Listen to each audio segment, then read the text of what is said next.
Welcome to the final round of the 1988 Pirelli Porsche Club of Great Britain Production Porsche Championship, and the competitors go to the Grand Prix circuit at Brands Hatch in Kent. Before the Class C and D race, we spoke about practice to Peter Tyson, marketing manager of Pirelli. Yeah, I'm fairly pleased. As long as nothing untoward happens today, I should end up third in the championship. But if I miss that, I'll probably be fourth.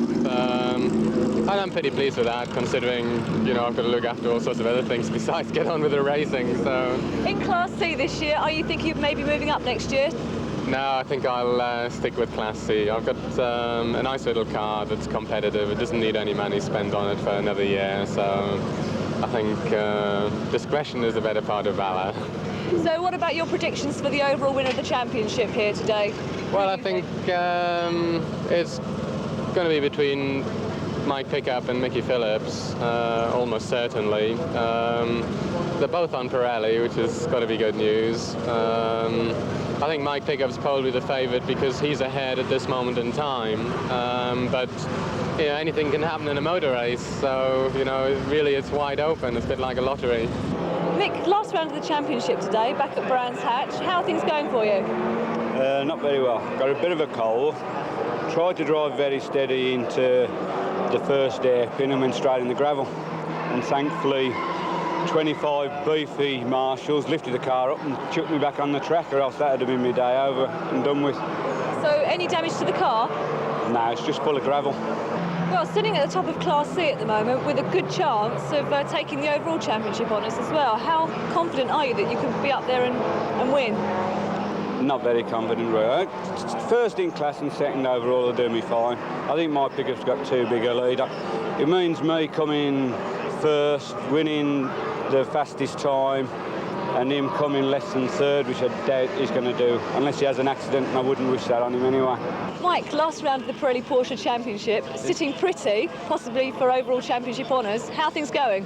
Fantastic, yeah. I've had a practice which was a little bit tight in because I'm frightened of going into the sand and not qualifying, so I don't think I've qualified on pole, but, you know, it's just looking good for the race, I hope. You are sitting at the top of the table, as I've said. It's been a good championship for you. What has been the high point in the season? Of the Pirelli title. On the grid, on the front row, 204 Mick Phillips, 222 Barry Robinson and 206 Robin Gray. Behind them on row 2, numbers 202, Jose Mercer, a good position for him, and 225 David Lees. Pole position is 204 Mick Phillips.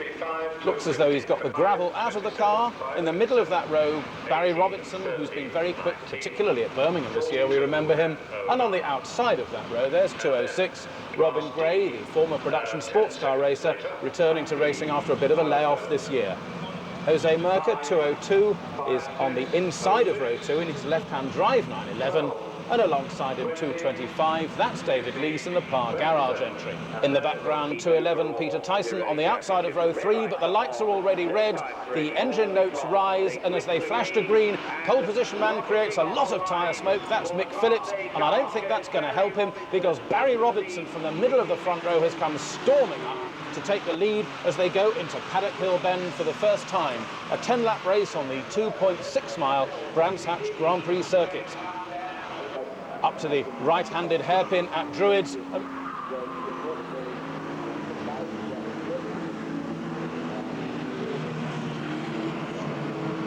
All these cars very closely matched indeed. Robinson already being caught. Pole position man Mick Phillips got himself back together. Up into third is now 225 David Lees. Robin Gray, who was second at the previous corner, already knocked right back down to 5th place. This is going to be a close one. Barry Robinson leads. Second is poleman Mick Phillips. Gray now back up to 3rd place. A lot of chopping and changing. And there is Bob Watson, one of the front runners in this series for many years, just outside that leading battle at the moment, lying there in 6th place.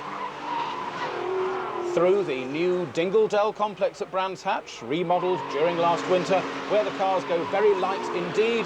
You have to concentrate very hard to make sure you keep on the straight and narrow. Off the Grand Prix circuit, though, back into the view of the natural arena that is the Brands Hatch short circuit here. Along comes this battle for Class C, with Barry Robinson still the man to the fore in car number 222, leading with being challenged, though, as they come across the line, and the lead is going to be taken by poleman Mick Phillips. So 204, Phillips goes into the lead, snatches it away from Barry Robinson's grip. But you may have noticed that there seems to be a problem with the bonnet there on Mick Phillips's car, which looked as though it was flapping open as he came across the line. It's closed down again under braking for Druids. That may be a problem to be watched for later in the race. Great battle for third place as well behind those two, as very sideways indeed goes Phillips, keeping himself ahead of Barry Robinson. There's Peter Tyson now, the man from Pirelli who not only signs the cheque for the championship, but also races in it himself. He's just outside that leading group in about 8th place at the moment. These Class C cars are more evenly matched, it seems, than the other 3 classes in the Pirelli series, and have always provided superb racing throughout the season.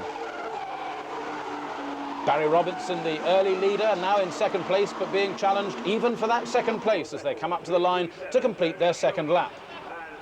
Mick Phillips now looking much more confident. Robinson 2nd, Watson 3rd, and there's a challenge for 4th place as the man who held it as they crossed the line, Mauro Delandreni, loses that 4th place to David Lees. And running out and over the curbing onto the old Grand Prix circuit there at Paddock Hill Bend, that was Barry Robinson. Now, if he keeps doing that, Barry's going to get into trouble, because that's the sort of thing that the observers will be looking out for. It's not intentional cheating, of course, but if he runs wide over that curbing, it is considered by some people to be dangerous. Up into 3rd place now has come David Lees. He's driving a real cracker of a race, picking up 2 places within half a lap. Back at Dingledell, Phillips leads. Car goes light, as you see once again, bouncing across the curbs to make sure that he keeps ahead of the challenge there from Barry Robinson. Bob Watson in 3rd place now. 4th is now Mauro Delandreni, so once again we've had a change, as there we have a spinner, which is 217, Jim Martin, just at Surtees Bend there, and the left-hand drive 911 gets himself back on the road, but no, he's off on the grass again. He's really making a mess of this, but now he's got himself back on the straight and narrow and off up towards the Grand Prix circuit. That'll have cost him half a dozen places or so, though. Leader crosses the line again. Still it is Phillips, and a terrific challenge for 2nd place now as Bob Watson dives down the inside of Barry Robinson and claims 2nd place now to give chase to Mick Phillips. Robinson running even wider on this lap than he did on the previous lap there at Paddock Hill Bend. Almost definitely this is going to cause a bit of a problem, but it's got him up into 2nd place again. Watson down to 3rd, Parr 4th, Delandreni 5th, and Peter Tyson and Robin Gray battling there for 6th place, and Tyson losing out as they go through Druids. Once again, though, the positions change, and Tyson's got a bit of benefit there coming down Graham Hill Bend, and he's gone up into 4th place. What a superb race the Class C runners in the 1988 Pirelli Championship are putting on. And they're off the circuit. That's 214, which is Mike Parks. Another one to fall foul of the Grand Prix circuit here at Brands Hatch. Doesn't look as though he's going to be able to get the car going either. Lots of excitement here at Brands Hatch. See his wheels spinning as he tries to get off the grass. Remember, we've had a damp day here at Brands, so the grass is still wet, even though the circuit's dried out. Another spinner here. This is 327, one of the Class D runners, Tony Schultz. He's doing it at Surtees. We've seen accidents there already today, but he gets himself back together a little more tidily in his left-hand drive Carrera Targa. Here, though, the battle for the lead of Class C and for the outright victory in this race, the final round of the Pirelli Series. Phillips it is who still leads, but Watson is 2nd. 3rd is David Lees now, having a real storming run, and 4th is Peter Tyson. Robinson's been waved the black and white crossed flag. That's an indication of a naughty boy behaviour, such as we saw there when he ran wide at Paddock Hill on the previous 2 laps. But he's made a mistake. He's gone into the pits because he thinks he's going to be severely reprimanded in the pits. No, he isn't. It was just a warning flag, so sadly he's out of this lead battle. The lead currently now in the hands of Bob Watson. There's Mick Phillips, the man who was leading earlier on, number 204. He's down to 3rd place. Peter Tyson's going to try and challenge him for that 3rd place. And 2nd is David Lees, number 225. These 4 you could cover with a pretty large blanket as they go through Surtees, back out onto the Grand Prix circuit again as Tyson challenges for that 3rd place.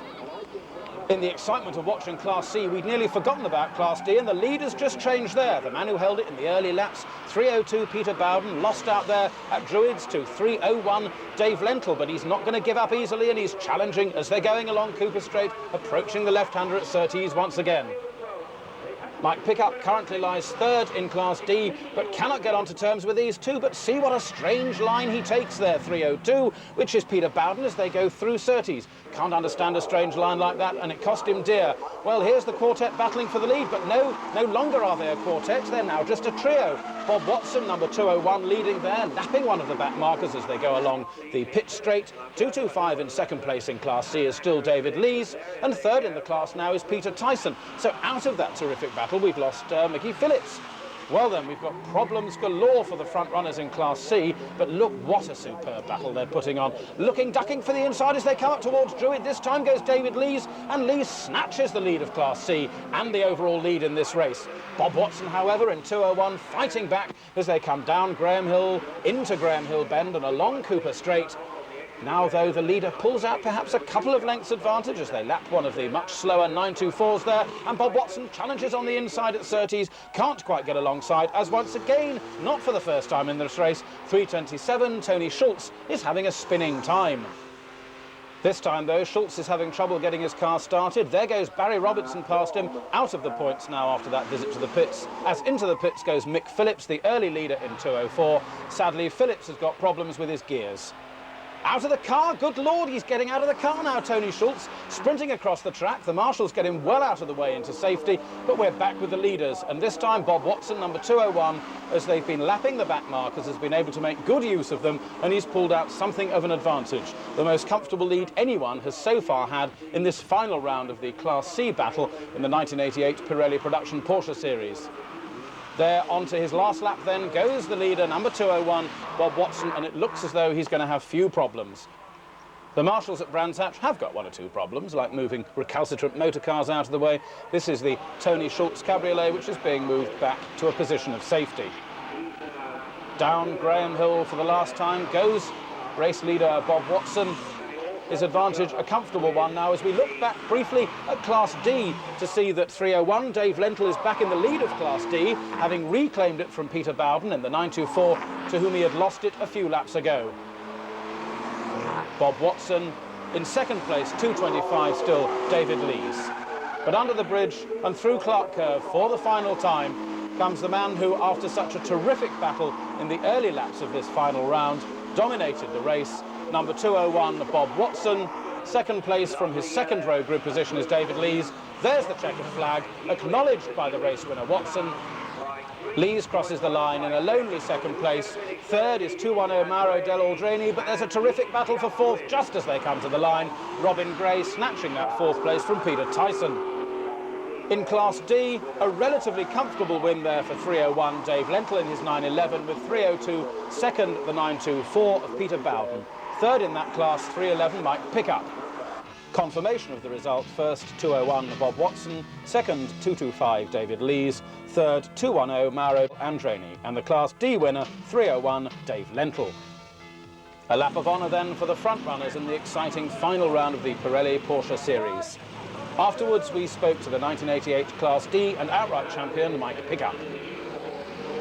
Mike, congratulations. How does it feel to be winner of the Pirelli Porsche Championship? Absolutely fantastic. Absolutely marvellous. A little tear going into paddock on the last, or the slowing down lap, and nearly forgot the brake going into paddock. But yeah, absolutely marvellous. I mean, it's superb to follow such great people like Mike Jordan and Paul Edwards and Bill Taylor. It's lovely. Really. Were you worried at any point that you wouldn't quite make it into the top three? Yeah. I think just for 10 laps. I think that was all. I was worried about it, yeah. And then you made it and you're up there and very pleased. I am. Absolutely knocked out. I'm going to have a good celebration now, and the boys have been fantastic, and just coming and seeing the checkered flag and seeing them hanging over the wall, cheering, jumping up and down, it's great.